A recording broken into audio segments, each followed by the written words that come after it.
Hey guys, it's Dave with MACkites. We're here with another video, and today we're going to be talking about board handles. What's the difference? Why do you start seeing so many people with extended handles? And what kind of benefits does that bring you? So let's jump into it. The board handle definitely makes a difference when you start playing around with board offs. You start getting into some big air tricks that require the board offs during the rotations and so on.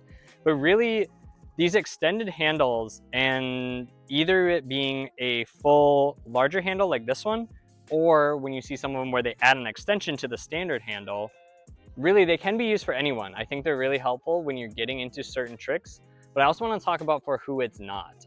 So let's kind of just jump into that part for a quick second here. When you're first starting, I really actually don't recommend you adding on a larger handle. I think some people have a misconception that it's a little bit easier to maneuver in the water when you're first trying to put your board on and things like that. However, I disagree with that one. I think if you look at it here, so this is the standard handle that comes with the North boards, for example.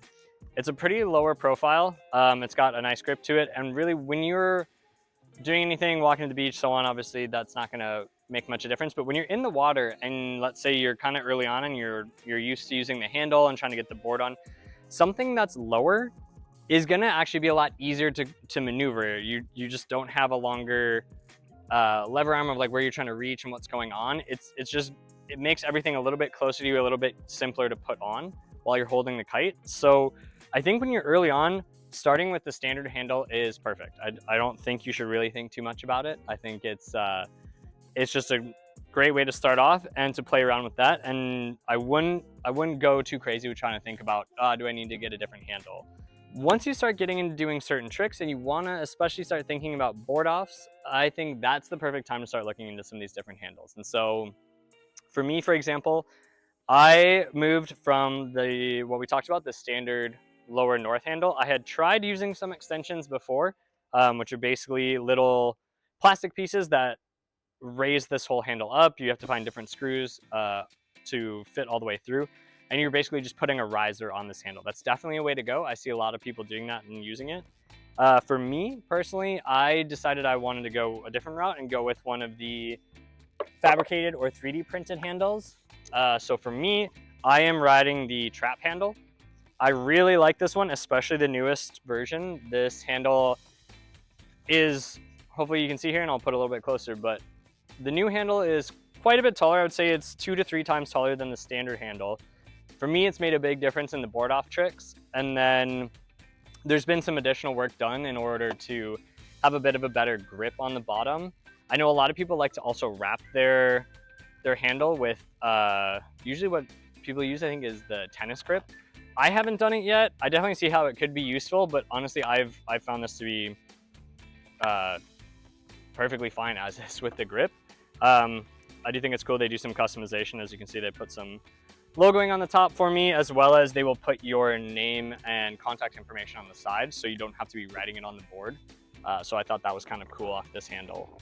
But overall, really what it does allow you is it's just gonna make you have a little bit easier time. It's just a little bit less further to go with getting those boards back on. And then if you're doing things like board flips or tic-tacs and so on, it just gives you a little bit more breathing room for your hand.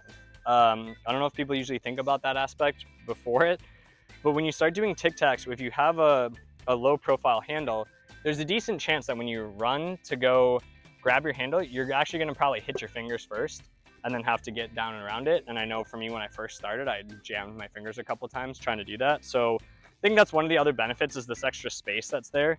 Just gives you a little bit more room to get your hand on the board. And then I know some of them are different shapes. I think it's gonna be key to just figure out what one fits for you and what one you like. I know for this one, it's a little bit easier for me then to kind of keep changing the angle without having to like fully readjust my hand. So for me, I've really loved this handle. There's a few different other ones out there. I can't recall some of the names, but I know you can find them online. There's a bunch of different ones. But to me, those are kind of the reasonings behind if you're gonna start getting into certain tricks, why you start seeing so many people with the extended handles, and you start seeing it everywhere. And I know I've got a lot of questions about like, why do people do it? what's the purpose? Why is there grip on it? What's going on? Do the regular handles break or anything like that? And no, it's nothing like that. It's purely about once you get into certain ones of these tricks, they just make life a little bit easier for trying to do these ones. So yeah, I guess for me, like I said, I really like the trap handle.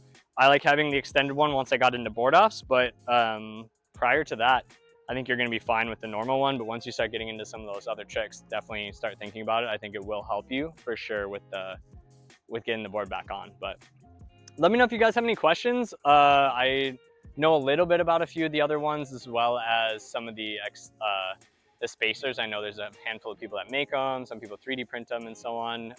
But yeah, that's it for this one. So go out there, figure out where you're at, and if you want to get an extended handle, I think it's definitely worth looking into. So see you in the next one, guys.